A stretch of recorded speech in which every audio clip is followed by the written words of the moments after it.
Ini sangat ironis ya. Jadi di masyarakat Papua itu ternyata terjadi penjajahan pangan ya, penjajahan perut yang saya bilang. Saya buat istilah baru ya, penjajahan perut terjadi 2 kali gitu.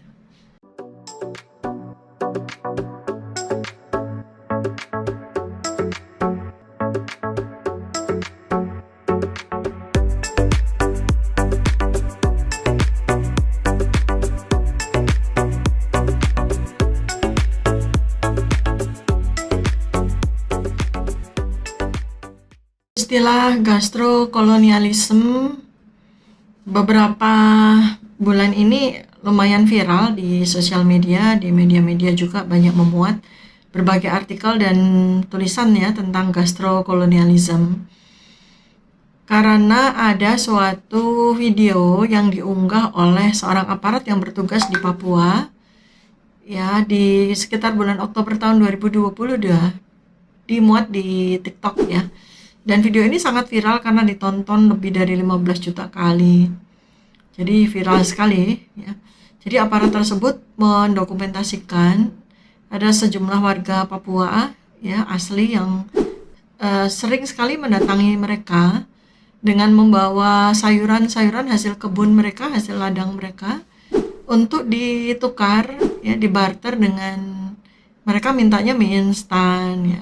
Kadang dibarter juga dengan beras atau dibarter juga dengan makanan kaleng yang menjadi supply, menjadi ransum dari aparat tersebut yang bertugas di tempat tersebut ya. Dan ternyata kejadian ini nggak cuma terjadi sekali, 2 kali, 3 kali, tapi sudah merupakan suatu peristiwa yang sering sekali terjadi. Dan video itu menggunakan suatu narasi yang mengharukan ya. Jadi si pemilik akun ini berkata bahwa mama ini datang dari kampung sebelah dengan keempat anaknya untuk menukar tomat dengan mie instan gitu. Video tersebut mendadak sontak kan dibanjiri pujian oleh para netizen ya, bernada ya mereka apresiasi, mereka menghargai dan ikut mengucapkan terima kasih dan rasa syukur kepada aparat tersebut yang mau berbagi dengan rakyat Papua ya.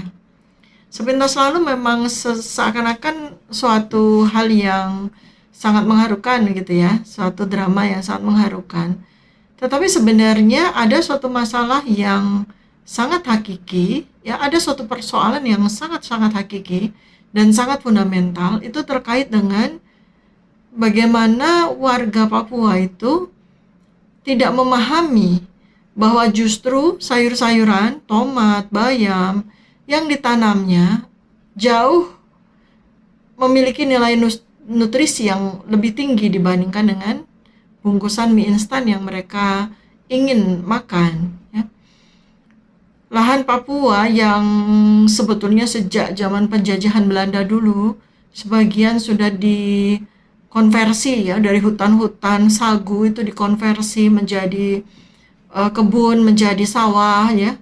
Itu dan terutama di daerah Merauke, dan kemudian dilanjutkan ya ketika Papua masuk ke Indonesia, dilanjutkan proyek tersebut mengubah konsep makanan bahan pangan pokok rakyat Papua yang semula mereka makan pangan terutama sumber karbohidratnya mereka itu penuh dengan nutrisi sebetulnya ya, sagu, kemudian umbi-umbian, itu kan makanan yang jauh lebih bernutrisi dan tentu saja bebas pestisida dan tidak perlu menggunakan pupuk buatan yang memberikan imbas terhadap kesehatan.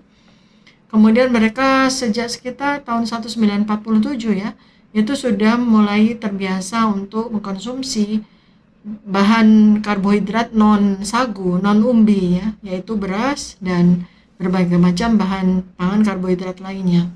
Dan mereka juga sudah memahami gitu ya, bagaimana cara menanam sayur-sayuran yang tentu saja itu sangat bermanfaat bagi mereka. Tetapi dengan kenyataan bahwa mereka tidak memahami bahwa sayuran-sayuran yang mereka tanam itu justru memiliki nilai gizi dan nutrisi yang jauh lebih baik untuk tubuh mereka dibandingkan dengan ketika mereka mulai merasakan enaknya mie instan. dan berbagai makanan instan yang berangsur-angsur masuk menginfiltrasi kehidupan masyarakat Papua, yang tentu saja itu adalah atas nama kepentingan industri, kepentingan bisnis ya, dan membuat mereka menganggap bahwa sayur-sayuran yang mereka tanam itu tidak memiliki nilai yang tinggi sebagai makanan ya. Ini sangat ironis ya. Jadi di masyarakat Papua itu ternyata terjadi penjajahan pangan ya, penjajahan perut yang saya bilang. Saya buat istilah baru ya, penjajahan perut terjadi 2 kali gitu. Mereka dipisahkan ya secara paksa dengan pangan, dengan bahan makanan asli, terutama sumber karbohidrat mereka yang dulunya mereka adalah orang-orang sehat yang memakan sagu dan umbi-umbian sebagai bahan pangan karbohidrat utamanya untuk mensuplai energi mereka. Kemudian ketika penjajahan Belanda itu mulai dan memaksa sebagian tanah Papua itu dikonversi dari hutan sagu dan kebun umbi menjadi sawah ya untuk menanam padi dan berbagai macam palawija yang lain gitu kan. Dan mereka dipaksa juga untuk kemudian tidak lagi makan sagu, tidak lagi makan umbi-umbian, dan kemudian saat ini mereka mengalami penjajahan perut yang kedua kalinya dengan ketika mereka diperkenalkan dengan makan makanan yang sekarang ini menjadi makanan dambaan mereka ya, yaitu mie instan dan nasi ya, dan beras gitu. Beras dari Jawa gitu ya, yang barangkali mungkin rasanya jauh lebih enak dibandingkan dengan beras lokal yang sudah mereka tanam berapa puluh tahun yang lalu mungkin lah ya. Dan untuk itu maka mereka rela untuk membeli dengan harga yang sangat mahal atau barter ya, mengganti dengan sayur-sayuran yang mereka miliki untuk digantikan dengan makanan yang mereka anggap itu makanan yang jauh lebih enak gitu ya. Dan mereka dengan pengetahuan kan tentu saja tidak berpikir bahwa makanan itu yang mereka inginkan, mie instan itu bergizi atau tidak ya. Bagi mereka ternyata lidah mereka terlanjur terperangkap dengan rasa gurih atau rasa umami dari mie instan yang diperoleh dari monosodium glutamat dan bahan-bahan penguat rasa yang lain. Istilah penjajahan perut ya atau gastrokolonialism. Kalau penjajahan perut itu istilah dari saya, kalau gastrokolonialism itu istilah dari seorang peneliti, Craig Santos Perez dari Guam. Dia khusus meneliti tentang penjajahan perut ya, gastrokolonialism yang dilakukan oleh industrialis kepada masyarakat Hawaii ya. Jadi masyarakat Hawaii itu dihujani, dibanjiri dengan produk pangan impor yang instan ya, yang terdiri atas bahan-bahan berkualitas rendah yang diproduksi oleh perusahaan-perusahaan multinasional ya, kurang lebih seperti yang terjadi pada Papua sekarang dan sebelumnya terjadi pada masyarakat di Indonesia ya, di luar Papua. Jadi Papua itu belakangan mengalami penjajahan perut ya, yang kemudian mengakibatkan perubahan pola yang diasup itu dari staple food ya, dari makanan-makanan asli orang Hawaii diubah dengan makanan-makanan fast food atau makanan instan yang diproduksi oleh perusahaan multinasional itu, yang ternyata memicu terjadinya penurunan kondisi gizi masyarakat setempat ya. Ini diteliti oleh Craig Santos Perez itu, dan kejadian yang sama terjadi di Papua ya, terutama di Merauke yang diteliti oleh seorang peneliti dari University of Sydney, Australia, Sophie Chow. Dia khusus meneliti tentang gastrokolonialisme, penjajahan perut yang terjadi di Papua, yang dimulai bahkan sebelum masa Papua bergabung dengan Indonesia ya. Jadi sejak tahun 1947 menurut catatan sejarah oleh Logeman tahun 1957 dalam bukunya, dia menuliskan bahwa pada tahun 1947 ya, waktu itu Papua masih dijajah Belanda ya, belum dimerdekakan oleh Indonesia ya. Jadi perwakilan 6 negara barat, Belanda sendiri ya, Australia, Selandia Baru, Perancis, Amerika Serikat dan Inggris ya, mengadakan pertemuan untuk membahas rencana pengembangan sumber pangan di daerah Pasifik Selatan. Ya. Jadi Papua waktu itu kan masih menjadi daerah aneksasi mereka ya.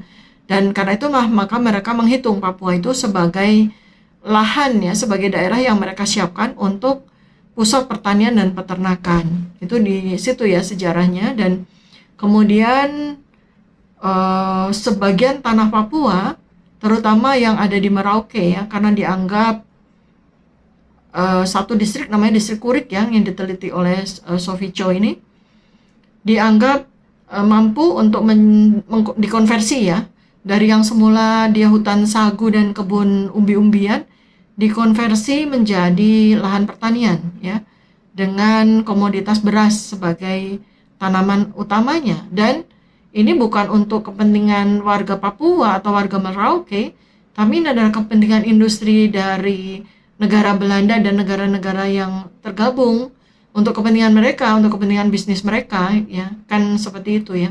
Jadi ya tentu saja yang terjadi masyarakat Papua di distrik Merauke itu sama seperti masyarakat Jawa, Sumatera yang bahkan lebih dulu ya mengalami gastrokolonialisme oleh Belanda itu.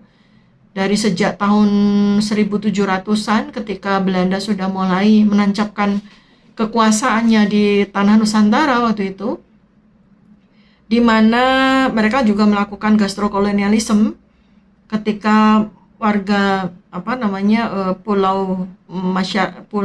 masyarakat Pulau Sumatera dan Jawa yang sebetulnya mereka staple food mereka, makanan utama mereka, bahan pangan utama mereka itu juga bukan padi ya.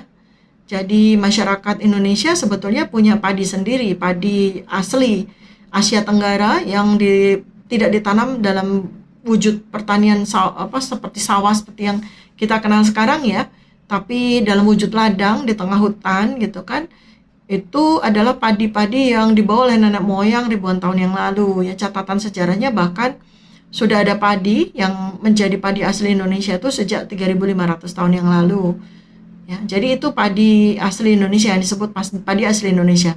Sebetulnya juga dibawa oleh pendatang ya, oleh orang-orang yang kemudian mendiami Indonesia ini yang berasal dari Afrika, yang berasal dari Asia Selatan, yang berasal dari Cina. Itu mereka datang untuk mendiami daerah Nusantara ini dan kemudian berkembang menjadi negara kepulauan Nusantara yang kemudian menjadi Indonesia ini ya. Nenek moyang kita itu membawa serta padi yang berasal dari tanah kelahiran mereka dan kemudian ternyata cocok. Tapi padi itu tidak seperti padi yang kita kenal sekarang ya, padinya beda.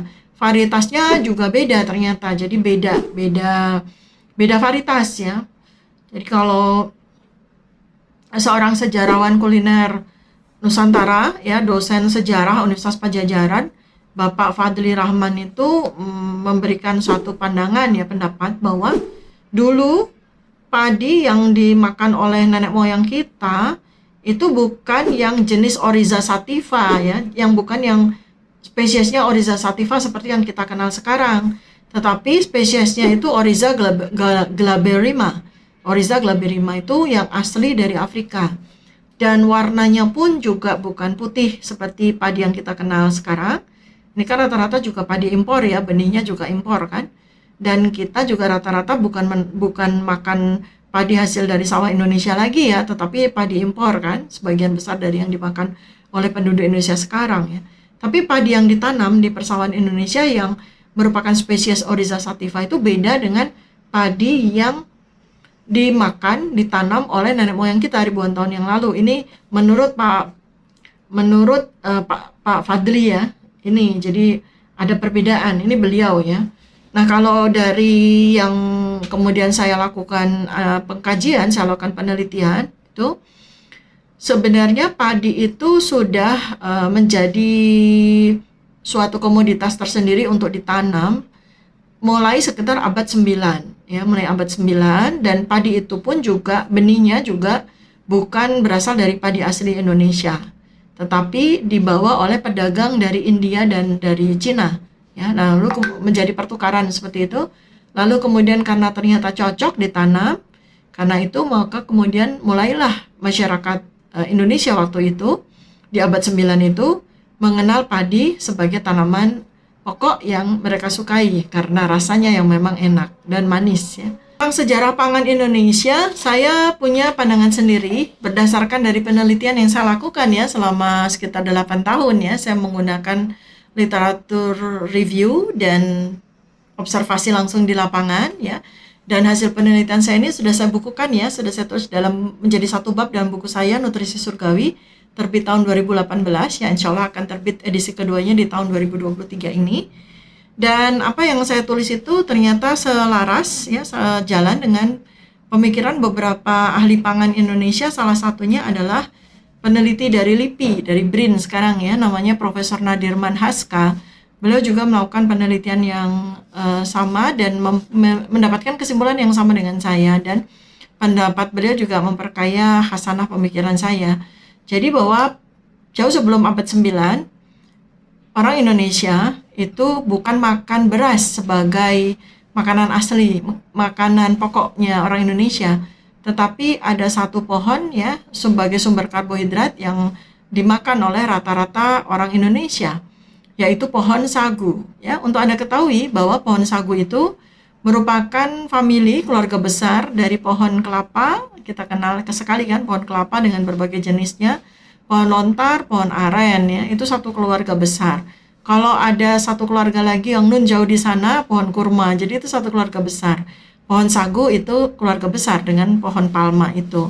Nah, pendapat kami sama, jadi sagu itulah sebetulnya adalah bahan pangan pokok asli Indonesia, dan sampai dengan hari ini pun sebenarnya jejak sejarah tentang kulineri Indonesia yang diperkaya oleh makanan sagu sebagai bahan pokok itu masih dalam bentuk kue-kue ya, yang ada dari Sabang sampai Merauke, ada kue-kue yang berbahan dasar sagu ya.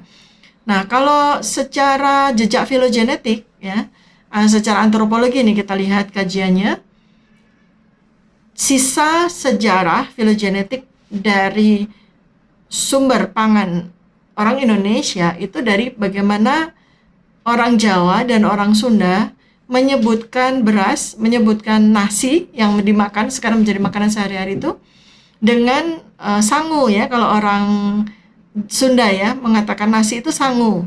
Kalau orang Jawa itu mengatakan nasi itu sego ya, sego. Jadi itu filogenetik ya, jejak filogenetik bahwa dulu nenek moyang mereka yang masih zaman dulu sekali yang belum menjadikan beras itu sebagai pangan utamanya, itu makannya sebenarnya adalah sagu ya. Dan umbi-umbian ya dibuatnya. Nah, jejak gastro kulinerinya orang Indonesia, orang Jawa nih terutama ya, yang sangat kaya tentang ragam kulineri, bagaimana cara mengolah sumber pangan mereka itu dari bagaimana mereka itu mengolah bahan pokok itu dengan cara memasaknya dengan daun pisang ya, yang kalau kita kenal sekarang sisanya itu sejarahnya itu adalah makanan seperti lemper, kemudian lontong ya, itu kan, atau yang dibuat dengan daun kelapa ya, itu, atau daun bambu yang lebar itu namanya adalah bacang ya kan, bacang. Kemudian jadi ketupat ya, jadi ketupat juga. Kemudian kalau di daerah Sumatera Barat jadi lemang ya, kan seperti itu. Kalau di daerah Sulawesi jadi nasi jaha. Kan bentuk berasnya tidak berbulir-bulir ya, tetapi padat begitu. Nah, sebenarnya itu adalah sisa kegemaran nenek moyang terhadap bahan pangan pokok ya. Jadi mereka tetap melestarikan. Mereka dulu makan sagu, makan umbi-umbian yang bentuknya kan seperti itu ya, teksturnya seperti itu, padat begitu. Dan kemudian ketika mereka dikonversi oleh sejarah, oleh penjajah Belanda ya sejak abad 17, dan kemudian padi itu ditanam besar-besaran ya sebagai bagian dari industri besar-besaran yang dikelola oleh bangsa Belanda yang menjajah Indonesia ya. Itu kan kemudian terjadi penanaman besar-besaran ya, tanaman padi, dan kemudian hutan sagu ya, dan kebun-kebun umbi-umbian itu dibabat habis dan digantikan dengan padi ya sebagai kemudian sebagai tanaman yang menguntungkan sekali bagi Belanda yang menjajah Indonesia ya. Padi itu kan menguntungkan sekali ya. Dan tanah Indonesia ini ternyata sangat cocok ya, terutama waktu itu dimulai dari Sumatera dan Jawa. Dari situ kemudian selama ratusan tahun itu muncullah varietas-varietas baru yang memang cocok sekali, jadi perkawinan silang antara padi asli Indonesia dan yang kalau di daerah Jawa Barat itu disebut sebagai padi huma ya, dan padi ladang begitu ya, padi hutan. Kemudian terjadi perkawinan dengan benih-benih yang dibawa oleh Belanda untuk ditanam itu dari Cina dan dari India, ternyata cocok dan kemudian menghasilkan varietas-varietas baru yang disebut sebagai varietas asli Indonesia ya. Kalau di Cianjur misalnya jadi beras Cianjur, jadi beras Pandan Wangi. Kalau di Jawa itu ada beras Rojo Lele namanya yang sangat-sangat enak ya, beras mentik, beras segala macam itu yang namanya nama-nama yang bagus. Dan waktu itu juga ketika masih kerajaan-kerajaan ya, beras yang enak itu yang dimakan oleh raja-raja, oleh Belanda, oleh raja-raja itu yang beras-beras bagus ya, kualitas premium itu. Nah, kemudian sejak itu selama beratus-ratus tahun ya, sampai kemudian Indonesia merdeka ya, diteruskan kan sama Presiden Soekarno dan kemudian Presiden Soeharto, itu kan diteruskan menjadi kebanggaan Indonesia bahkan ya. Bahkan Presiden Soeharto waktu itu juga sampai menghasilkan swasembada beras waktu itu ya, di sekitaran tahun 1980-an ya. Walaupun sejak Presiden Soeharto sudah lengser, itu produksi beras Indonesia itu berangsur-angsur berkurang. Bahkan sekarang ini kita menjadi importir beras gitu ya. Seperti itu yang terjadi. Jadi pada prinsipnya sebenarnya masyarakat Indonesia ini secara genetika gitu ya, itu bukan genetika pemakan beras sebenarnya. Nah, oleh karena itu maka ketika kita berpisah dengan makanan asli Indonesia yang sesuai dengan DNA kita ya, maka terjadilah perubahan dari pola metabolisme dalam tubuh ya.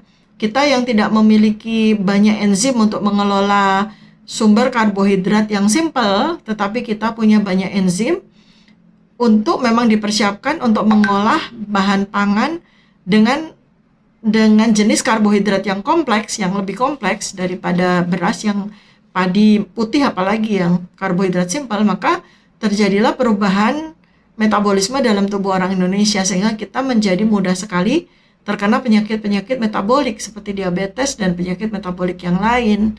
Ya, itulah yang terjadi ya ketika terjadi satu perubahan apa yang dimakan dan menghasilkan perubahan metabolisme yang ini tidak menjadi satu ekses yang disadari bahkan oleh pemerintah sendiri. Jadi itu satu kebiasaan yang ternyata tuh kalau kita tanyain sama orang-orang Indonesia sama ya, dari mana-mana.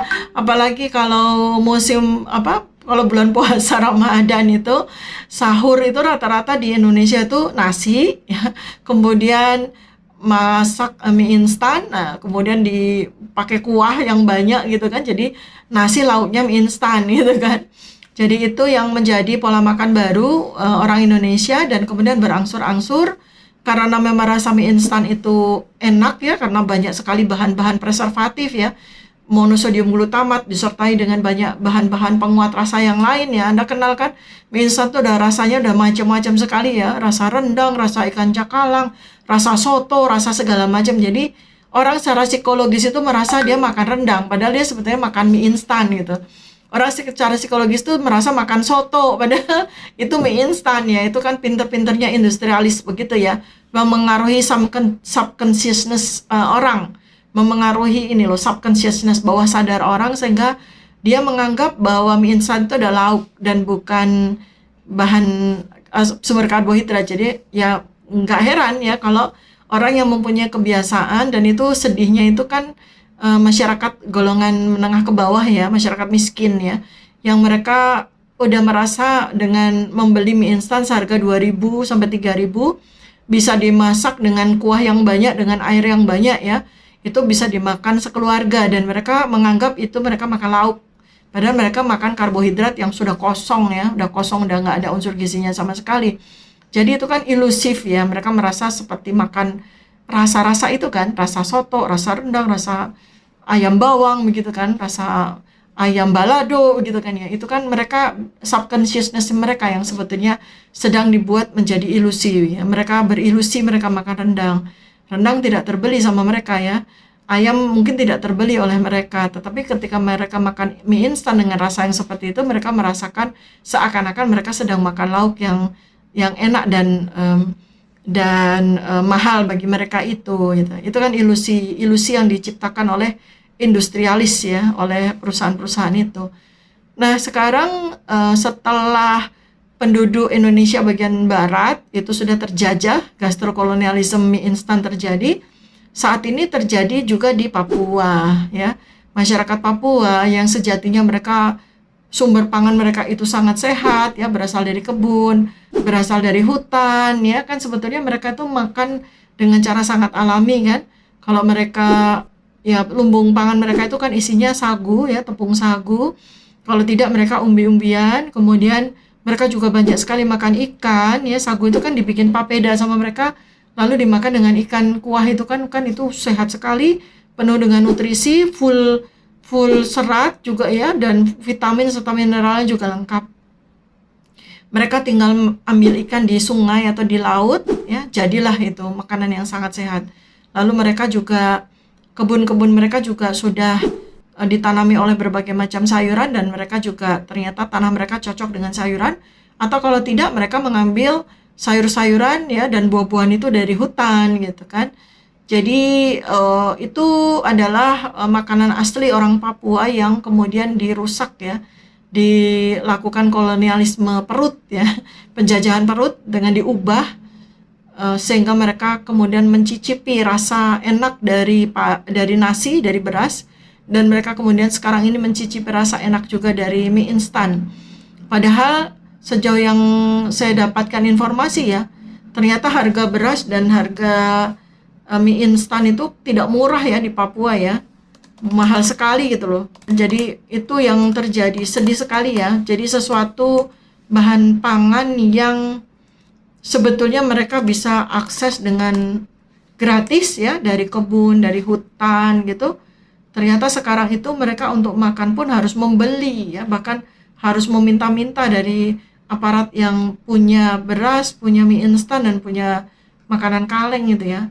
Jadi ini dari antara ya, saya dapat informasi harga beras di daerah Papua itu 2 juta per karung. Satu kintalnya 2 juta, luar biasa mahal. Mie instan 1 juta, Masya Allah. Kasihan sekali ya mereka ya, sedih sekali, dan mereka merasakan itu sebagai makanan mewah ya. Beras itu makan mewah bagi mereka, karena beras 10 kilogramnya itu setara dengan emas 4 gram. Satu karung itu 2 juta coba. Dan mereka diubah itu, subconsciousness mereka itu diubah. Bayangkan ya, satu mie instan, satu bungkus yang di Jawa itu harganya 2.000-an ya kalau nggak salah. Saya sendiri udah puluhan tahun tidak membeli mie instan, jadi saya nggak tahu harganya gitu kan. Sebungkus itu di sana bisa 25.000 satu bungkus loh, 25.000. Kalau nggak salah kan harganya sekitar 2.000-an ya kalau di Jawa ya. Aduh, kasihan sekali mereka. Jadi mereka itu udah diubah karena mereka tahu, mereka tahunya itu harga beras, harga mie instan itu mahal sekali. Karena itu mereka menganggap bahwa kedua jenis makanan itu adalah makanan mewah bagi mereka, dan mereka bangga makan itu gitu loh. Sedih sekali kan? Sementara ternyata mereka tidak mendapatkan unsur nutrisi apapun, nutrisi yang sangat miskin dari mereka makan nasi putih ya. Mereka sudah tidak mendapatkan lagi serat, mereka hanya mendapatkan sedikit vitamin yang ada di nasi putih itu. Mereka hanya dapat kenyang sama enaknya, rasa enak yang sebentar di mulut. Mie instan apalagi gitu kan. Walaupun industri mengklaim ada tambahan unsur vitamin, mineral segala macam, tapi harus diakui bahwa mie instan itu makanan kosong gizi ya, boleh dibilang seperti itu. Dan untuk makanan-makanan yang nirgizi itu, mereka melupakan makanan asli mereka yang mereka bisa dapatkan dengan mudah, murah, bahkan gratis dari kebun dan hutan mereka sendiri. Ya, itu dilupakan sekaligus dengan melupakan melupakan kebutuhan nutrisi mereka sendiri ya. Nah, khawatirnya dalam waktu yang sangat singkat, gastrokolonialisme ini tidak saja membuat masyarakat Papua semakin miskin, ya karena semula mereka tidak harus menyediakan uang untuk membeli makanan mereka, tapi karena lidah mereka, perut mereka sudah kadung dijajah dengan rasa enak dari beras dan mie instan, maka kemudian mereka terpaksa harus menyisihkan uang yang entah didapat oleh mereka dari mana itu, ya, untuk membeli beras dan mie instan. Nah, itulah penjajahan perut itu namanya. Lebih jauh lagi, apa dampaknya dari kesehatan mereka? Ya sama seperti yang terjadi ratusan tahun yang lalu di Jawa, Sumatera, dan bagian barat Indonesia, ketika mereka tidak mengenal dulu ya ratusan tahun yang lalu, karena makanannya masih sangat kaya, masih sangat beragam, seratnya masih tinggi, karbohidratnya masih kompleks gitu, maka setelah kemudian diganti dengan beras ya, diganti dengan nasi sebagai bahan pangan pokok sampai dengan sekarang, kemudian juga setelah itu terjadi gastrokolonialisme mie instan dari sejak 30 tahun yang lalu di tanah Jawa, Sumatera, dan bagian barat Indonesia.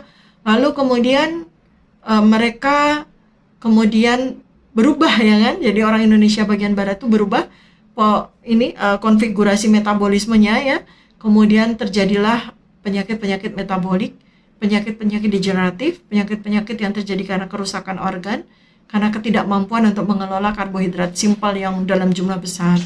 Dan khawatir saya dalam waktu singkat ya, penyakit-penyakit metabolik yang sama, penyakit-penyakit degeneratif yang sama yang sudah terjadi, sudah menjadi penyakit endemis di bagian barat Indonesia, itu akan dengan cepat terjadi di tanah Papua. Jadi sedih sekali ya, sudah terjadi gastrokolonialisme, terjadi juga perubahan pola penyakit yang kemudian menghasilkan double burden, bahkan triple burden yang membebani kesehatan dan kesejahteraan dari rakyat Papua. Sekali lagi itulah yang terjadi saat ini, dan semestinya ini menjadi bagian dari urgensi pemerintah ya, bukan menjadi bagian dari bagaimana pemerintah ikut mendapatkan keuntungan, ikut mengangkangi tanah Papua untuk diubah menjadi food estate dengan bahan-bahan yang terasa asing ya bagi genetika orang Papua. Bahkan orang Papua sendiri juga tidak merasakan itu. Bahkan peningkatan status ekonominya pun juga tidak berubah dengan adanya gastrokolonialisme itu. Maka saya sangat-sangat concern terhadap hal ini, dan saya sangat-sangat ingin banyak pihak yang berpikir ulang ya terhadap konsep bagaimana mengkonversi hutan-hutan sagunya Papua, hutan-hutan aslinya Papua yang penuh berisikan sumber pangan nutrisi luar biasa yang cocok dengan genetika mereka, digantikan dengan ladang-ladang, digantikan dengan sawah-sawah yang tidak saja semakin membuat mereka berkurang atau menurun kualitas kesehatannya, tapi juga tidak memberi nilai tambah bagi status ekonomi mereka.